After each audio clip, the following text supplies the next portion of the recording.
And welcome back to another Doc Talks week. We have a pretty good topic for you guys today because it's how you find healthcare providers, the do's and don'ts for that stuff. So we think it's really important that people understand maybe a couple of the key things to focus on and the key things to look out for when you are trying to find a healthcare provider.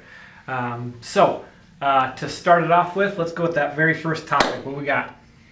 So, we're going to go through some do's and don'ts. The first don't is to make sure you're not going to someone who's just going to put you through the mill, put you through the ringer. If you're only getting 5 minutes of FaceTime, sometimes 2 or less, that's a problem because those practitioners aren't getting your full story. They're not going to have good insights and into what's going on with you, and that could potentially negatively impact your decision making, or their decision making, I should say. Mm-hmm. So we want to make sure that you're getting adequate time with your practitioner. So Logan, what should we do instead? Make sure that you're going through your homework, making sure that you're asking how much time do I have with my practitioner, am I going to be working with assistants as well? So getting the full background story of what your treatment experience is going to be can add to your overall experience and your overall benefit to healing. Yeah, so looking at, in addition to what these guys said, hitting the nail on the head, we want to make sure that the story is very thorough. You have not a rushed time that you're sitting there trying to just barf out as much information before you just kind of like goes out of the room or she goes out of the room. You want to make sure that there's a conversation had because most of the time that's when like the really true nitty-gritty details come out, when you actually tell your story and you tell like those little nuances that it's like, man, that could be a big part of treatment. I know there's been hundreds of times where just having them ask a couple more questions and try to get that last little nugget, and it's like, man, that was a big help for me treating a patient. So again, let your story be told. If it's something that you feel kind of cut off, rushed, that might not be the best provider for you. Mm-hmm. That's a big one for us. Yeah. You also want to make sure too that you have enough time to ask them questions. Ooh, because that's huge. If you probably don't know what the practitioners know because you're going to see them because they're trying to help you with something that's outside of your expertise of things that you can do. And medical terminology and things going wrong can get really complicated and hard to understand. You want to make sure you have a thorough understanding of what's going on and the game plan going forward. Mm-hmm. And you need time to be able to get those questions answered. Yeah, huge. All right, and then so another don't is someone that doesn't give you options. What would that look like, Logan? What's a practitioner that just says, this is your only option?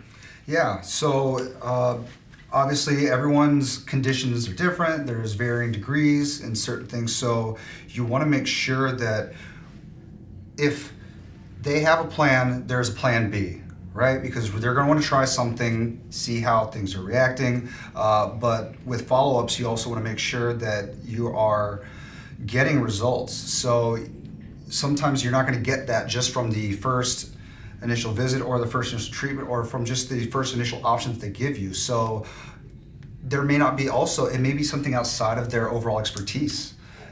Where they may have to refer out. So you want to make sure that they know if this is something that I'm not ready to treat, that I have an expert on the Rolodex to send out to you so that you get the best treatment from the best specialist that's out there. Huge. Yeah, I mean, that's the do's and the don'ts right there, right? Mm-hmm. So the do's, make sure it's that practitioner has a network. They have someone that they can ship out if your case presents and it's not something that they feel comfortable with, that they're not just bullish and just say, okay, we'll just try something anyways and try to get you treated. That they have a thought process on, okay, well, maybe you need to go see this other specialist and then maybe we can work in the future.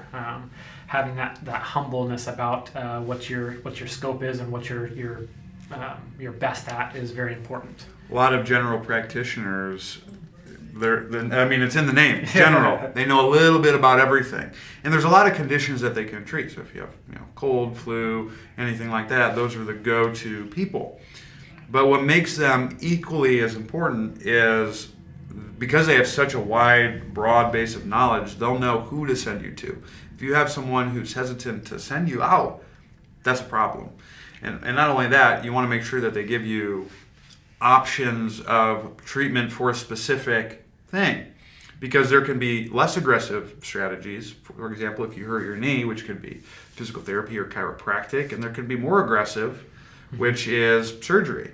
If you only get pointed into the surgical direction without having any other conservative treatments or other options available, that's also a problem, and you want to make sure that you ask the provider, or you find a provider who gives you those options right from the get-go.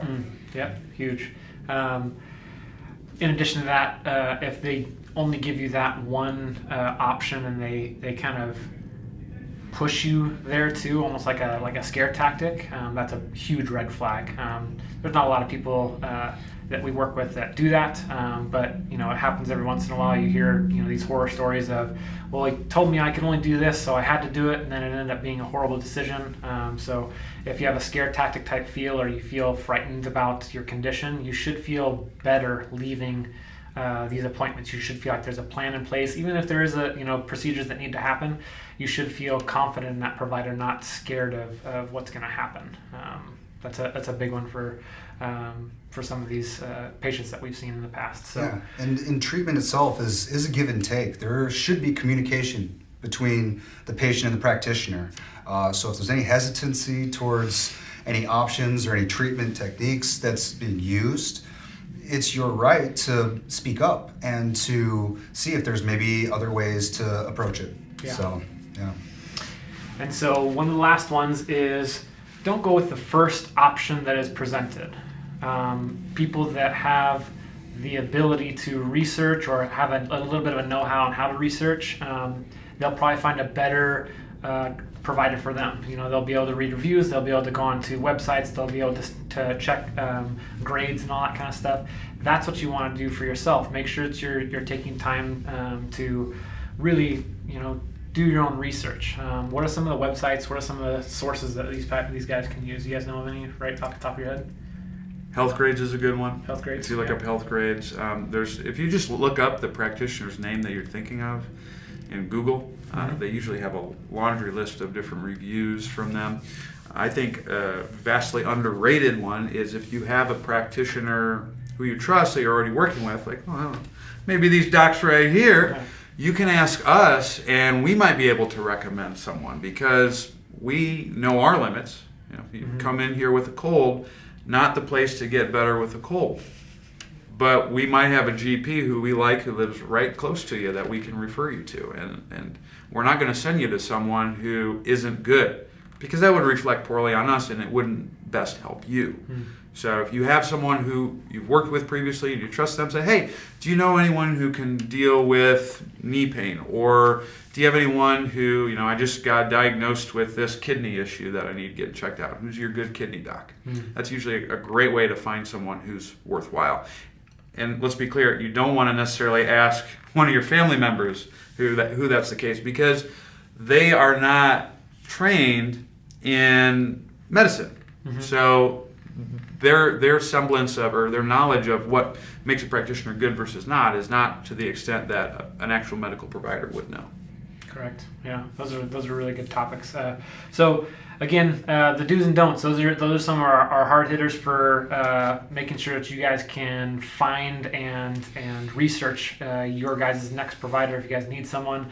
Again, we're always open books here, so if you guys have any questions, concerns, comments, we have discovery sessions that you guys can come in and speak with us. If you have a question about, should I be treated with a chiropractor, physical therapist, do I need to go to see an orthopedic surgeon, all those things, we make these discovery sessions just for those questions, to see if we're a good fit, and to see if we can work with you in the future. So reach out to us at 702 yes. 558 2151. All right, guys. We'll see you next week. Stay safe. Take it easy.